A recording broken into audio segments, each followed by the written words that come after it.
welcome to another episode of Taekwondo Today. This week we're joined by a very special guest, legendary master and instructor, Master Jonathan Barker. Hello, sir. How are you? Hello, Ross. I'm fine, thank you. How are you? Good. I'm very well, thank you. How's the lockdown and things treating you? Have you managed to do much with the time, or? Well, yeah, I've run all through the patterns up to ninth dan, so Oh, fantastic! That's kept me busy. Yeah. I'm doing a lot of my classes on Zoom like everybody else. Yeah. Oh, that's cool. Hopefully, we'll be able to do them in person very soon. Just wanted to invite everyone to kind of understand your history in Taekwondo and how you got involved in it, how long you've been doing it for. So could you give us a kind of an insight into your history? Yeah, I started Taekwondo in 1980.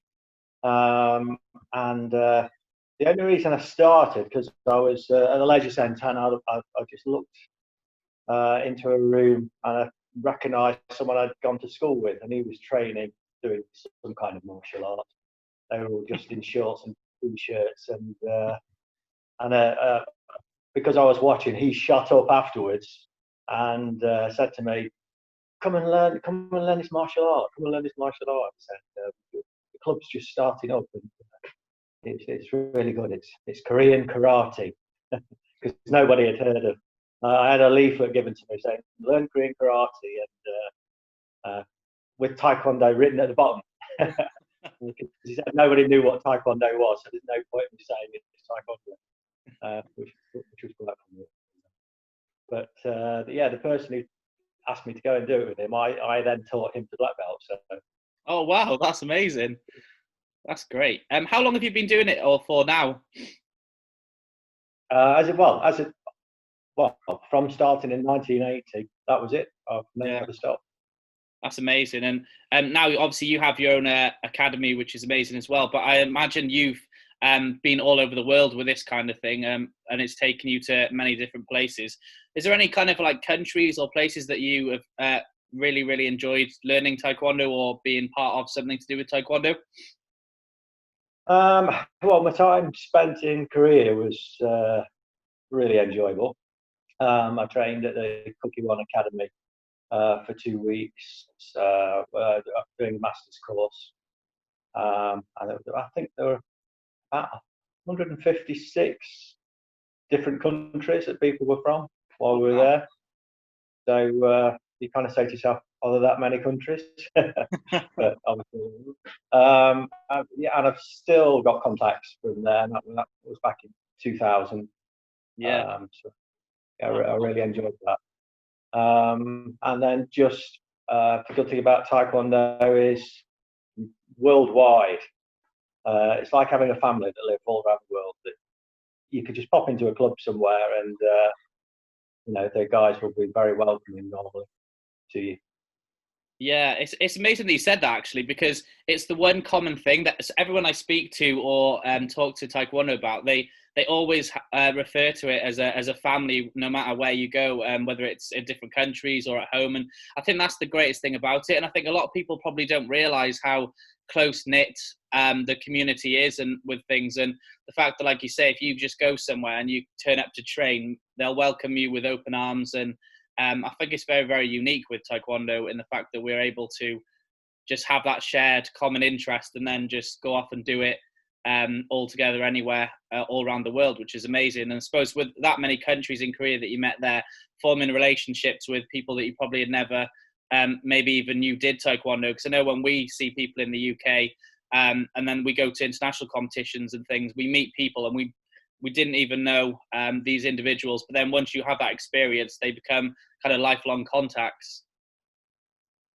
Yeah, it's great that you can now think, oh, well, if I'm ever in Malaysia, then you can ring someone up, guy in France, people in Germany, varied really. Yeah, it's a nice reason. Nice reason to have a holiday. A nice excuse for a holiday, different places.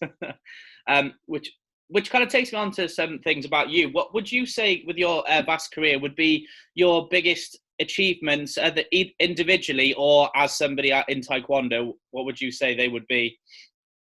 Um, well, the thing for Taekwondo is going to Korea. I think I sat one of my exams in Korea.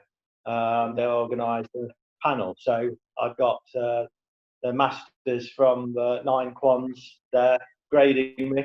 So I think there were somebody did 9th Dan, some people did 8th, and 7th, 4th. It was varied really. So that was I felt that was a great achievement to actually be there and be in front of the top guys. That was quite nerve-wracking, but and being in like the mecca of Taekwondo as well. So yeah, absolutely. That was wonderful. And then running with the Olympic Torch in 2012. So that's obviously a big highlight. Absolutely. Yeah, but I've got it behind me. Oh, fantastic. Can we have a look? That's the best thing about doing these on video, because we get to see things. If it was just radio, nobody. Oh, wow, that's amazing. How far did you have to run with that? How far was it? Just they were all done in sections, so you didn't have to run too far with it. But even though it's substantial, but just holding your arm in one place and holding it up. Yeah, absolutely. I think the most nervous part is you think you're gonna don't drop it, and I hope it doesn't go out.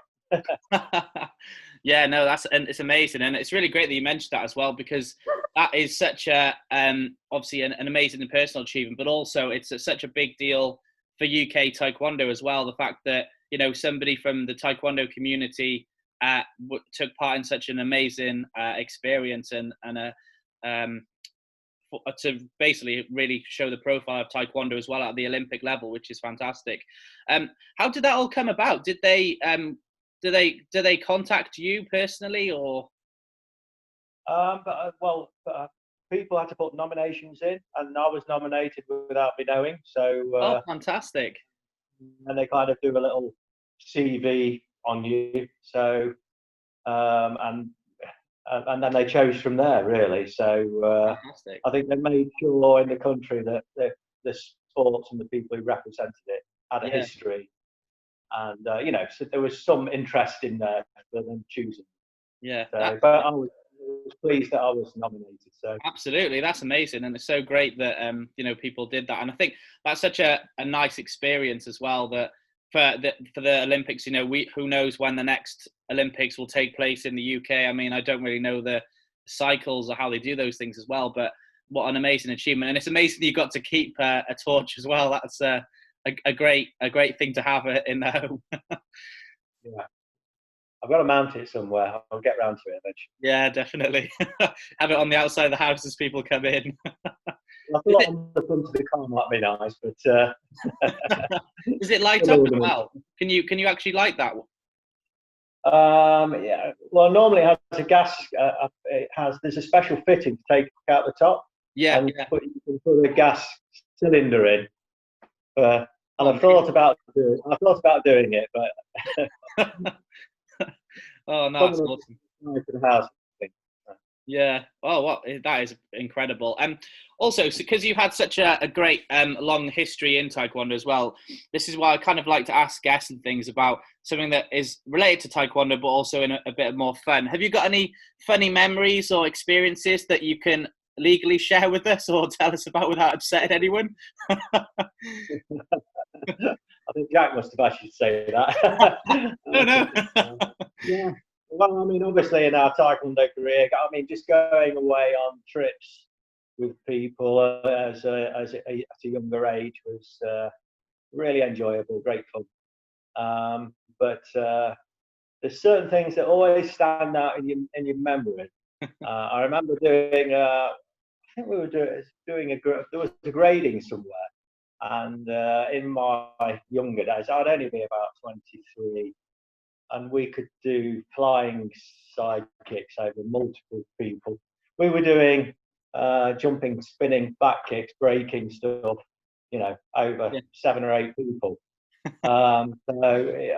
And we had a great set. I used to train with a guy called Servaj and Berzad from Iran, and they were great. And we're all fairly young, kind of university age, Yeah. so it was great just feeding off that energy of being that age.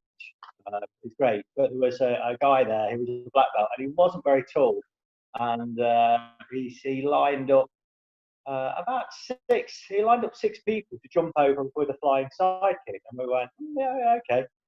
He's got short legs and he's not very tall, so we don't know whether he's going to make 6 people. I think, yeah, he should be okay. And then he got a piece of wood, two pieces of wood, and he held them, gave them to a guy, and we thought, right, okay, he's going to jump over and make 2 pieces. Well, that's fine. And then he brought out a chair, and he put the chair at the end, and he got the guy to stand on top of the chair. So I'm now thinking, this is not going to happen. There's no way he's going to jump over 6 people and break a piece of wood from a 6-foot guy who stood on the chair holding the wood out like that.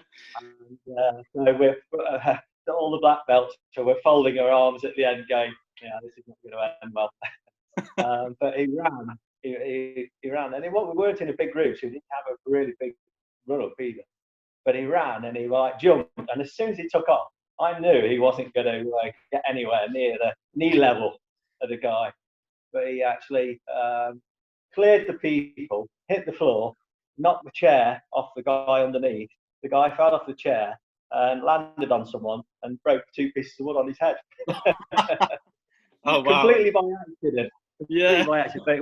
It was quite hilarious to watch. Yeah, I think. And I'm just trying to think. Who else was?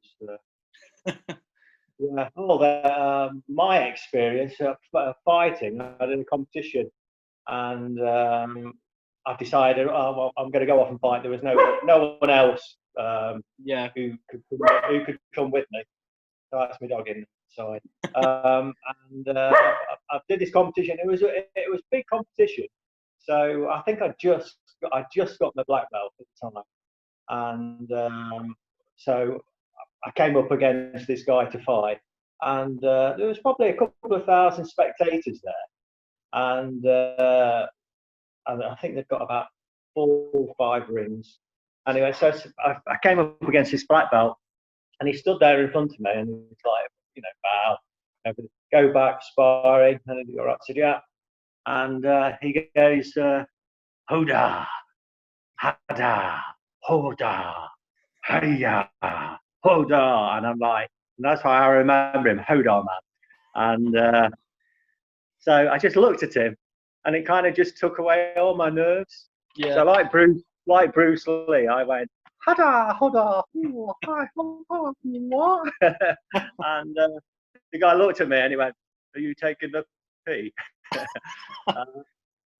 and at that moment, he launched a half turning kick at me, and without even thinking about it, I just spun off it, back kicked him.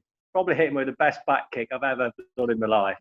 And he was knocked out. He was flat on the floor. He couldn't breathe for I think I broke about 3 of his ribs. Oh my God. he was wearing body armor at the time. Yeah, but, yeah. And everyone was going, but everyone was laughing at my Bruce Lee impression. Yeah, it's funny. I think the 2 things you touched on there, which are always great with certain things, with demonstrations, is always one of those things where if something's going to go wrong, it's always in the worst way, and everyone who's there sees everything. I mean, there's been times where, when I was a kid, I remember we used to do demonstrations in school fairs or summer fairs that would take place in the parks and things, and just to kind of try and get some new members to join. And the amount of times that pieces of wood would fly off into the audience, hit people.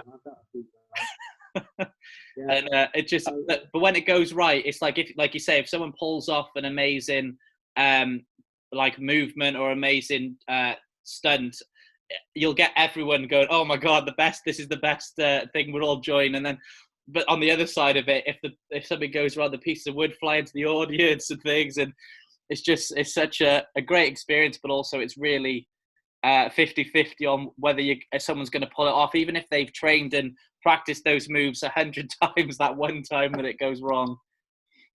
Well, thinking about a demonstration we did at a town fair, myself and Tony, we did a big fight scene that we'd put it together in a couple of hours, but it lasted quite a long time.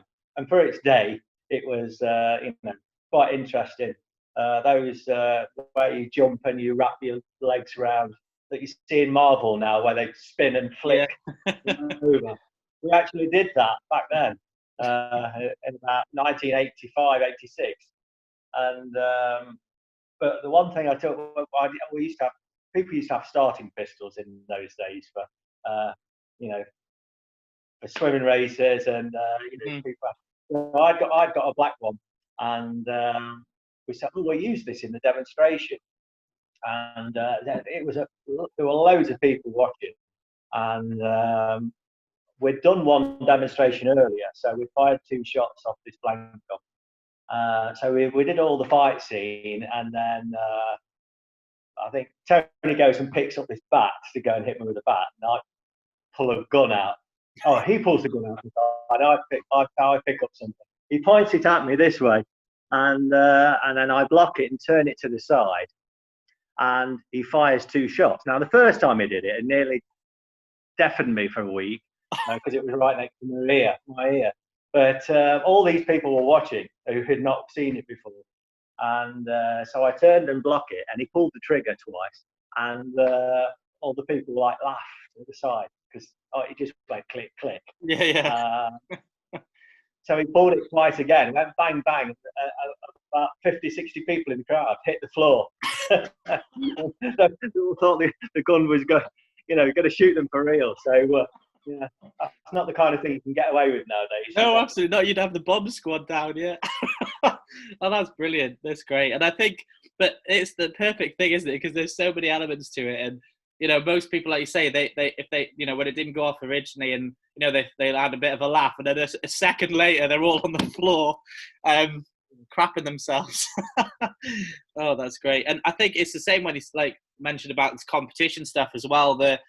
Some of the stuff that happens there is a lot of people's stories, I think, or funny moments or memories are involving competitions and the things that happen at competitions. And I think you forget, especially with when you're on the mat with somebody and they try and intimidate you, like you're saying, or do different things like that. And sometimes it can be really go from one extreme to being really fun and make you laugh. Other times you're just like, I think this person's a bit of a nutter, like a psycho that we need to...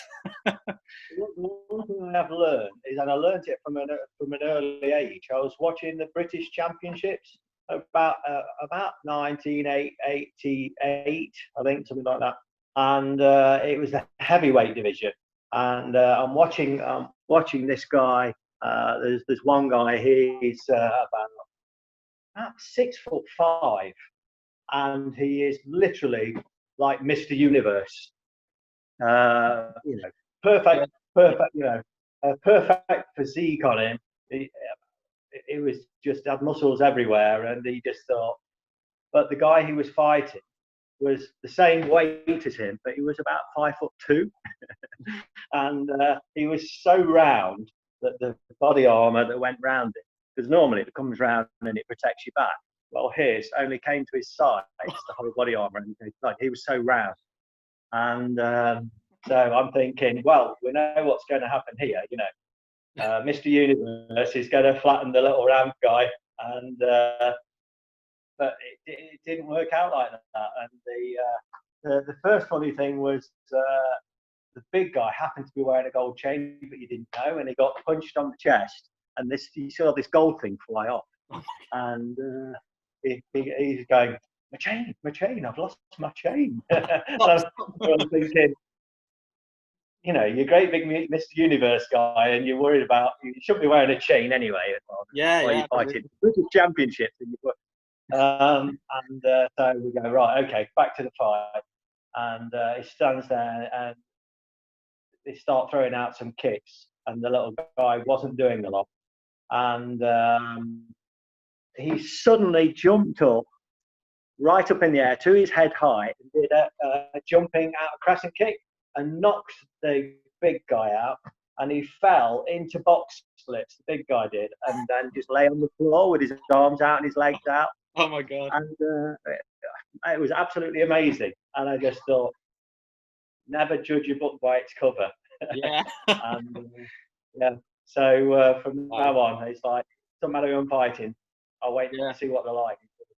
Yeah, absolutely. And I bet that would have been an amazing advert for Taekwondo, if just see the smaller person take this massive person on, and then the way they just fall would have been, I bet that was it's quite funny to see them in that position on the floor, the way they felt if they just all splattered out.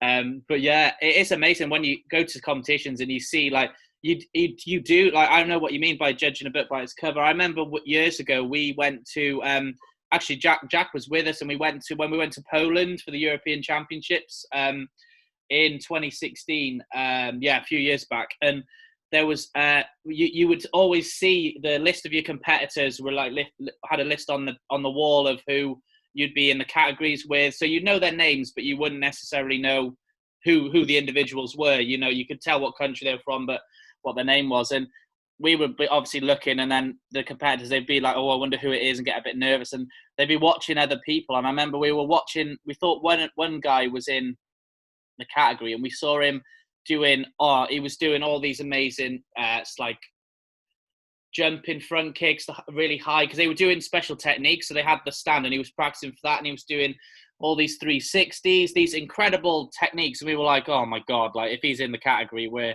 in trouble here, really in trouble. And he looked incredible. And then it turned out that he was, and it was against one of our competitors in the first match, and we were like, oh God, like, the worst scenario. And because they'd been watching him, they kind of got a little bit of anxiety, thinking, oh my God, how am I going to defeat this person? And we were just like, all you can plan for this is the first 30 seconds is the only thing you can plan. As soon as the bell goes, or they say, see, Jacques, that's when you can plan something. After that, you can't tell what you're going to do, or, you're going to try tactics, but you won't know what you're doing. So we just said, for the first thing, just try and go in with something that you might hit them first, and then they might be on the back foot. And the competitor stepped in and did as soon as the Sijak went, a step inside kick, which ended up hitting the guy in the face, like just below the nose, and his head went back a bit. And then after that, he was like a wobbling like mess. Like, he didn't do anything, didn't do anything fancy. He was just kind of really on the back foot, and the whole momentum had shifted in that one movement. And all that worry that they've been worrying about, thinking, oh wow, this guy's like the best he's amazing, he's done all this amazing stuff, and we're scared to compete against him. And it ended up being the complete opposite. And it was a perfect example of, don't watch your opponents in that way, but also, don't judge, don't think, oh wow, they're going to be this good, or even don't underestimate people as well, because I suppose it was the complete opposite. And I suppose when you're saying about competing as well, I suppose the categories maybe were a bit more different to how they are now with the weights and things like that. Were they a bit more varied, like not as specific to like a few kilograms? No, they had weight categories. It all depends on the competition, really. So yeah, as you know, when you've got lower numbers at the competition, then it's more difficult to pair certain people up, certain grade and weights, kind of things get blended, don't they? Big competitions. I think the problem was back in my day was there were a lot of people went to the competitions. And when I fought in Germany, I think we got up at 5 o'clock in the morning. I had weigh in at about 7:30. And there were that many people fighting that I fought at about 6-7 o'clock in the evening. That I literally waited all day. And I think we actually, so it was a European thing, and I won silver there. But it was 11:30, 11:45, quarter to 12 before I did my last fight. and then they did then they did the breaking afterwards, and then the masters wanted to do a demonstration. And one of the guys, it was from China. He did this like destruction thing. It was called Iron Fist, and he would spend 20 minutes breaking stuff. People just think, well, it's time to go home, you know. Bedtime. Yeah. Oh, absolutely. Yeah.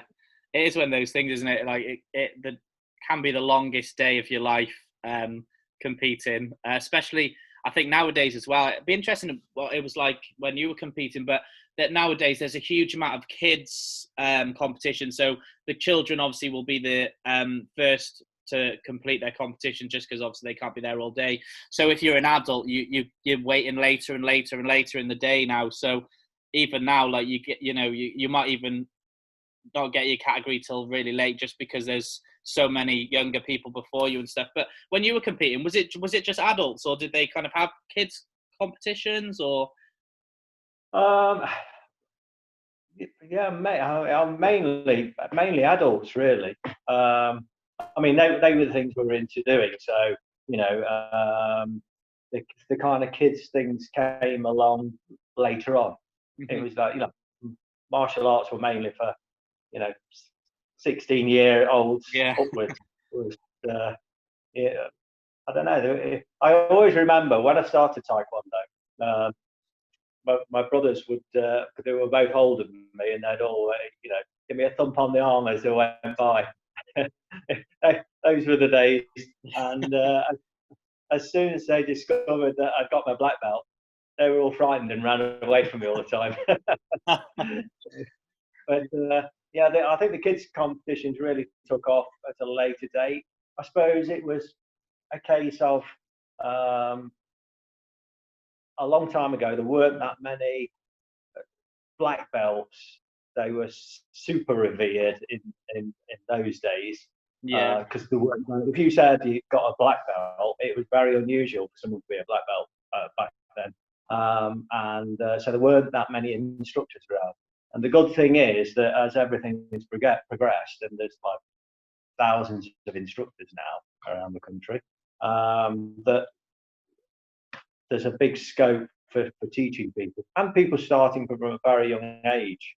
Mm-hmm. I was watching a video yesterday from one of the guys we know who's in Thailand, and they've got a fantastic gym. I mean, obviously it's hot out there, so but they've got a fully matted gym that would probably hold 200 students, and they're all wearing their face visors now. With they've just started back, but some of the kids have got in there. I mean, they're doing 20. They're going side kick, hooking kick, full turning kick, 10 times in a row on the right leg, and then we'll turn to the left, and they'll do exactly the same, and then they'll turn back to the right. And some of the techniques and things that the youngsters are coming out with now, and are so good at 10, 11 years old, because they've just had that extra learning and gaining that flexibility as well. I think that's a big change, flexibility in students now. They're all, are trying to achieve splits very early on, and then keeping it as they're getting older. Yeah, absolutely. And I think so. With this video podcast, a lot of the people that listen to it are kind of university students or people involved in at university level. And obviously with universities, people either start from complete scratch, as in they've come to university, they start up something like Taekwondo, they've never done it before. And then you also get the other side of the coin, where you get people who've done it all their life as children and then teenagers, and they may be a colour belt, they may be a black belt. They also then come to university as that and then continue it with it as well, which is really cool. Have you got any advice you'd give to somebody who had never done Taekwondo before on why they should kind of get involved with it, or what benefits do you think they would get from being part of doing a Taekwondo as a sport or club? Well, any club really is, you're making friends, and they could be, or hopefully be, lifelong friends. And if years later they're doing martial art, then you'll bump into those people later on in life. So contacts is always really good. And one thing I'd say to people is, remember, I was a white belt, and the only reason I started Taekwondo was somebody said, "Come and have a go. Come and have a go at this." If they'd have not come to me and said, "Oh, at that age, I just didn't really think about it." So, grab hold of someone, get them to do it. And one thing I've found with teaching is that people are,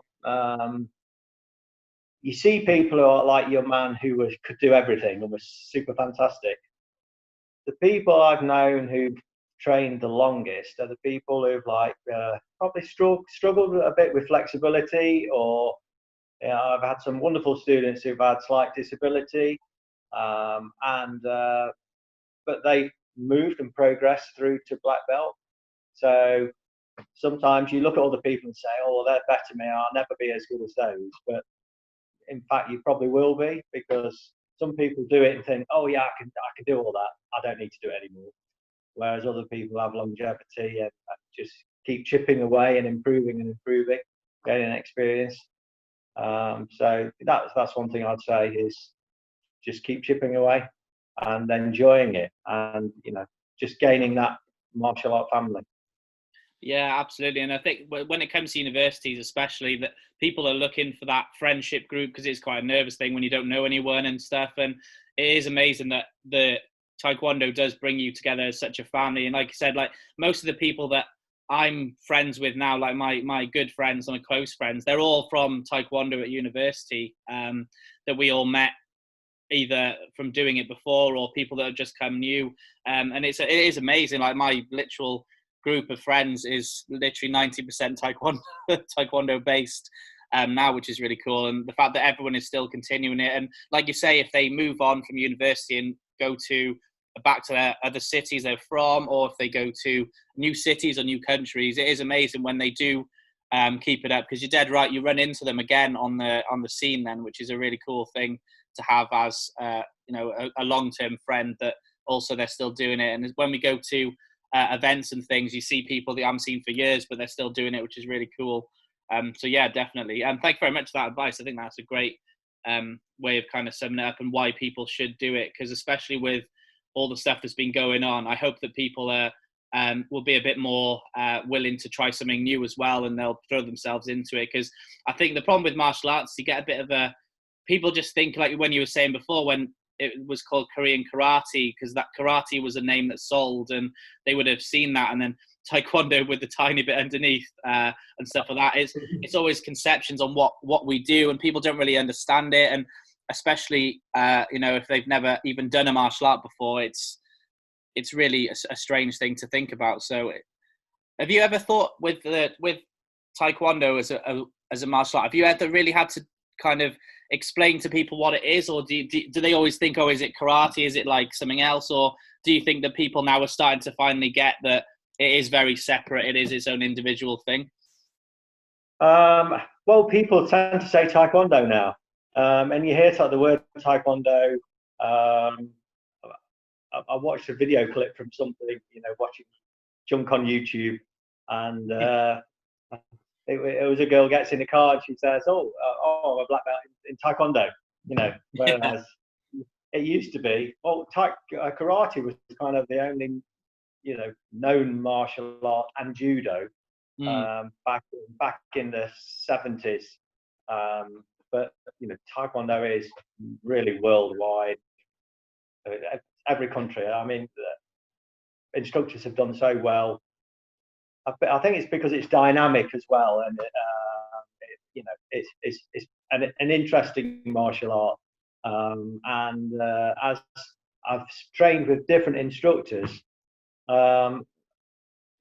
they encompass different things. Like, I mean, some instructors will they do patterns mainly.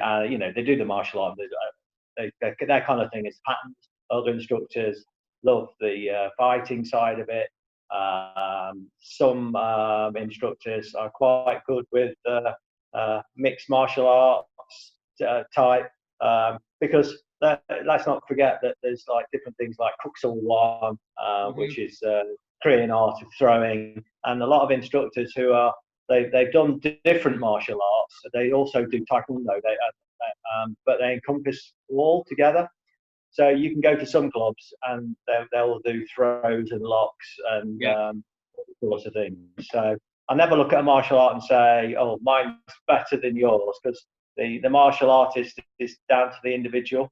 So it's what you're prepared to learn, and if I see a technique's basically a technique. It doesn't matter who I've learned it from. I'm quite happy for someone, so Indian martial art Kalari, or years ago we used to watch all these episodes of different martial art around the world, and if you saw a technique that you thought was great, then you'd go try and practice it and incorporate it.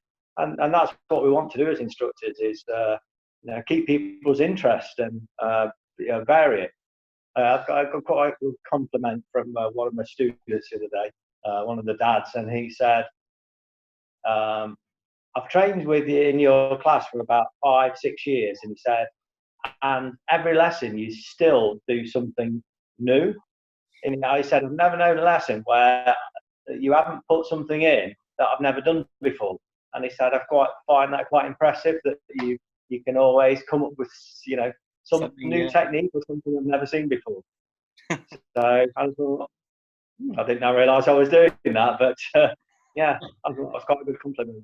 Yeah, absolutely. And that is the amazing thing, is I think when you're so passionate and it becomes such a lifestyle and things, and the teaching and the instructing can only benefit from that kind of level of Taekwondo, because I think it's one of those things where when you do classes, especially if you do a few a week or for an hour or so, it is amazing the amount of stuff that people can learn and things. But also when I spoke, because I've been taught by you for seminars a few times, and every time you've done a seminar, it's so true. There's something new that's in there, and something that everyone goes, oh wow, can we now do that? Can we do that in our class? Can you do that with us? Which is really cool, because I think it's great when people learn and find something through somebody else's way of teaching and learn from them, and then they can adapt it into theirs, or introduce it into theirs, and it keeps adding and adding so many different elements to training. And it is amazing to learn from someone else, because I remember we always do you remember the last one we did when we were in that with school hall, where we found all those jigsaw mats that we put down? And you were doing the self-defense kind of, it was a self-defense sequence, really, like we started off doing tiny bits of standing up, then you moved to the groundwork and stuff, and the students they loved it, because it was so unique and different to how we'd been doing things and stuff, and it was just great to see them kind of go, oh wow, there's something completely new we'd never done before, and they realized that it is such a diverse way of training, and there is so much more out there.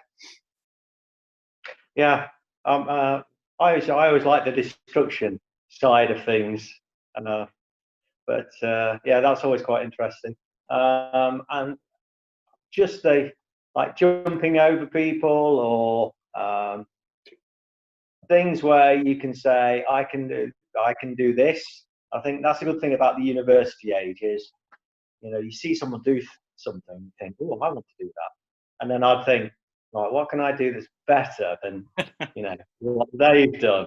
So jump over 2 people, I want to jump over 3 people, and the other guy, I'm going to 4 and 5, and